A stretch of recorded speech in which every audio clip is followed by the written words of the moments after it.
ایک کفن چور جو ہے وہ قبر میں گھسا، لمبا چوڑا واقعہ ہے مگر آخری حصہ اس کا، وہ کفن چور قبر میں گھسا اور گھسنا جیسے ہی گھسا قبر کھلی تو اس نے دیکھا کہ وقت تو رات کا ہے، اندھیرا ہے، اور اندر قبر میں تو ایسا لگ رہا ہے جیسا کہ دن کا اجالا ہے، اس سے کہ روشنی سے بھری ہوئی تھی وہ قبر۔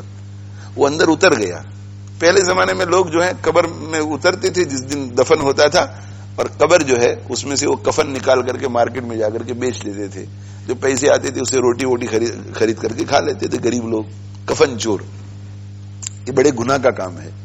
تو وہ اترا اندر کہ بھئی کفن کم سے کم اتنی محنت سے قبر کھودی ہے تو میں لے تو جاؤں، اور وہ مٹی ہمارے انگلینڈ جیسی تھوڑی ہوتی ہے، وہ عربستان میں ریت ہوتی ہے تو بہت جلدی وہ قبر کھد جاتی ہے۔ وہ اندر اترا تو وہ کہتے ہیں کہ میں حیران تھا، دائیں طرف دیکھا تو تا حد نظر وسعت ہے قبر کو، جہاں تک میری نظر جا رہی تھی وہاں تک۔ میں نے بائیں طرف دیکھا وسعت، آگے دیکھا وسعت، پیچھے دیکھا وسعت، ایسا لگتا ہی نہیں تھا کہ ساری قبریں ہیں یہاں، اور باغات ہیں، پانی بہ رہا ہے۔ میں نے سوچا کہ یہ روشنی اتنی زیادہ، تو میں نے توجہ سے دیکھا تو ایک بہت خوبصورت تخت ہے، اس کے اوپر جو ہے ایک نوجوان لیٹا ہوا ہے، اور اس کے چہرے کے نور سے پوری قبر منور تھی، خوشبو پھوٹ رہی تھی اس کے پاس۔ کہ میں ڈر گیا کہ یہ تو اللہ کا کوئی ولی معلوم ہوتا ہے، اللہ کا کوئی ولی معلوم ہوتا ہے، یہاں رہنا، اس کے کفن کو چورنا یہ تو میرے لیے وبال جان بن سکتا ہے۔ تو میں بھاگنے کے لیے جلدی سے نکلا تو غیب کی آواز آئی کہ پوچھتا نہیں کہ اس کو یہ نعمتیں کیوں ملی۔ تو کہا، میں نے کہا کہ بتلا دیجئے، بتلا دیجئے۔ ڈرا میں نے کہا کہ بتلا دیجئے۔ جو کہا کہ اس کو یہ نعمتیں اس لیے ملی ہے کہ بلوغ میں قدم رکھنے سے پہلے ہی یہ متقی ہو چکا تھا، اور جوانی بھی تقوی کے ساتھ گزری اور پوری زندگی تقوی کے ساتھ گزری۔ تو میرے بھائیوں، ہمیں اپنی تیاری کرنی ہے۔ تیاری کیسے کریں گے؟ ہم علم کو حاصل کریں، علم کو حاصل کر کے اس علم کے مطابق ہم زندگی گزاریں، دوسروں کو بھی اس زندگی پر لائیں، اور دین کا اتنا علم حاصل کریں، اتنا علم حاصل کریں، اتنا علم حاصل کریں کہ ہمیں ایگزیکٹلی 100% معلوم ہو کہ کس وقت مجھے کیا کرنا ہے۔ دیکھو دنیا پر فتن ہے، سوشل میڈیا کا زمانہ ہے، آپ دیکھا دیکھی کہ بھئی فلاں یوں کر رہا ہے تو صحیح ہی ہوگا، یہ تو دیندار آدمی لگ رہا ہے، کفنی ہے، ٹوپی ہے، داڑھی ہے، کرتا ہے، جماعتوں میں جاتا ہے، علماء کے پاس بیٹھتا ہے، عمرے کے لیے جاتا ہے، تو یہ ٹھیک ہی کر رہا ہوگا نا۔ کوئی بھی نئی بات آ جائے جس کا ہمارے پاس علم نہیں تو ہمیں جو اتھارٹیز ہیں، علماء، ان سے پوچھنا ہے کہ عمل کیسا ہے۔ کوئی کام مدرسے میں ہو رہا ہے، کوئی کام مسجد میں ہو رہا ہے، اس سے وہ کام صحیح نہیں ہو جاتا، غلط غلط اور صحیح صحیح۔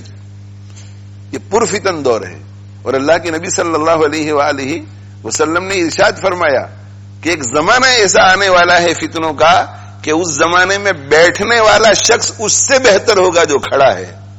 کیوں بھائی؟ اس سے کہ بیٹھنے والے کو کم چیزیں نظر آتی ہے اور کھڑے ہونے والے کو زیادہ، تو جس کو جتنا زیادہ معلوم ہوگا اتنا زیادہ وہ فتنے میں پڑ جائے گا۔ تو بیٹھنے والا کھڑے ہونے والے سے بہتر، اور کھڑے ہونے والا چلنے والے سے بہتر، اس سے کہ کھڑے ہونے والے کو وہیں کھڑے کھڑے جہاں تک نظر آ گیا، اور چلنے والا تو ادھر ادھر جائے گا تو اسے اور زیادہ باتیں معلوم، وہ زیادہ فتنے میں پڑے گا، اور چلنے والا دوڑنے والے سے بہتر۔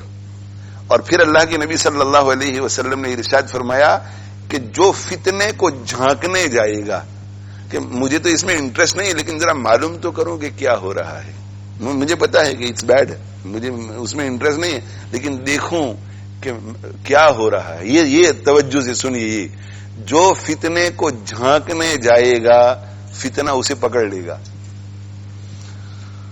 فتنہ اسے پکڑ لے گا۔ عوام کے لیے تو بہت آسان، بہت آسان، اللہ نے بہت لمبی زندگی دی۔ ابھی کتنے سال ہو گئے، بعض 40 سال کے، 30 سال کے، 25 سال کے، 50 سال کے ہو گئے۔ اس مدت میں آپ کو علماء کرام کو جانچ لینا چاہیے تھا، ان کی بس اٹھ بیٹھ کر ان کے ساتھ معاملہ کر کے اور دل میں تسلی پیدا کر لینی چاہیے تھی کہ یہ خدا ترس عالم ہے، اور یہ تسلی پیدا کر لینے کے بعد ایسا سمجھ لینا چاہیے کہ میری پناہ کی جگہ یہ مولانا صاحب ہے. یہ فکر آخرت والے بھی ہیں، اپنی بھی ان کو فکر ہے، امت کی بھی ان کو فکر ہے، علم بھی ان کا صحیح ہے اور ان کی نسبت بھی صحیح ہے، بزرگوں سے تعلق ہے، اسلاف کے طریقے پر ہے. یہ ہمارے لیے پناہ کی جگہ ہے. اور جب پناہ کی جگہ مل جائے تو حدیث کیا کہتی ہے وہ دیکھو. کیا کہا کہ فتنے کا زمانہ آئے گا اور اس کے اندر کھڑا آدمی بیٹھا آدمی کھڑے سے بہتر، کھڑا آدمی چلنے والے سے بہتر، اور چلنے والا آدمی دوڑنے والے سے بہتر. جو فتنے کو جھانکنے جائے گا، دیکھنے جائے گا کہ کیا ہو رہا ہے، فتنہ اسے پکڑ لے گا. اس سے چھپ کر کے رہو، جاؤ ہی مت. اور جھانکنے کا کیا مطلب؟ دیکھو بھی مت اور کسی کے سامنے اس کا تذکرہ بھی مت کرو کہ پتا چلا کہ کچھ وہاں ہو رہا ہے. نہیں، یہ بھی جھانکنا ہے، بات ہی نہیں کرنے کی اس کی. اور پھر آپ صلی اللہ علیہ وسلم نے کیا فرمایا کہ ایسے دور میں جس شخص کو اپنے لیے پناہ کی اور ریفیوج کی جگہ مل جائے تو وہ اس جگہ میں بیٹھا رہے. اس سے مراد یہی ہے کہ کوئی دینی تحریک، کوئی دینی ادارہ، کوئی اچھا عالم جس کے بارے میں پتا ہے کہ یہ ٹھیک ہے، کوئی اچھا شیخ، پورے ملک میں ایسے مراکز آپ کو ملیں گے، ایسے ادارے ملیں گے، ایسی مسجدیں ملیں گی، ایسے علماء ملیں گے، ایسے شیوخ ملیں گے. پوری دنیا میں اللہ نے یہ پناہ کی جگہ بنائی ہے، پناہ کی جگہ بنائی ہے. جب دو ملکوں کے درمیان جنگ ہوتی ہے اور خطرہ ہوتا ہے تو وہ بنکس بنائے ہوئے ہوتے ہیں نیچے انڈر گراؤنڈ. تو لوگ کیا کرتے ہیں؟ وہاں چلے جاتے ہیں اور نکلتے ہی نہیں. تو وہ بڑا خطرہ ہے یا یہ جو ایمان پر ڈاکہ ڈالنے والے بم گر رہے ہیں وہ زیادہ خطرہ ہے؟ تو یہ بنکرز ہیں، یہ مشائخ کی خانقاہ ہیں، علماء کے دروس کے حلقے، مساجد، دینی تحریکات، دین کے جو کام ہو رہے ہیں، صحیح العقیدہ اور صحیح النظریہ لوگ، یہ بنکرز ہیں، بنکرز. تو حدیث میں یہ کہا کہ جو شخص پناہ کی جگہ کو پالے اور اس کا دل کہتا ہے کہ یہاں فتنوں سے حفاظت ہے، بس اسے وہاں سے ہٹنا نہیں چاہیے، مضبوطی سے پکڑ کے رکھنا چاہیے. ورنہ میرے بھائیوں، خود اپنی عقل سے، اپنی ہوشیاری سے اور اپنے علم کی روشنی میں فیصلہ کرنے جائیں گے کہ فلاں جگہ یوں ہو رہا ہے اور فلاں مکتب میں ہو رہا ہے، فلاں مدرسے میں یوں ہو رہا ہے، فلاں اسکول میں، فلاں مسجد میں یوں ہو رہا ہے.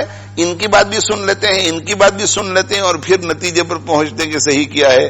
ابھی آپ فتنے کو جھانک رہے ہیں، آپ پناہ کی جگہ سے نکل گئے ہیں، اب خطرے میں ہیں. پناہ کی جگہ میں رہو، انہیں سے پوچھ لو کہ یہ کیسا ہے. اللہ تعالی شانہ مجھے آپ کو عمل کی توفیق عطا فرماوے.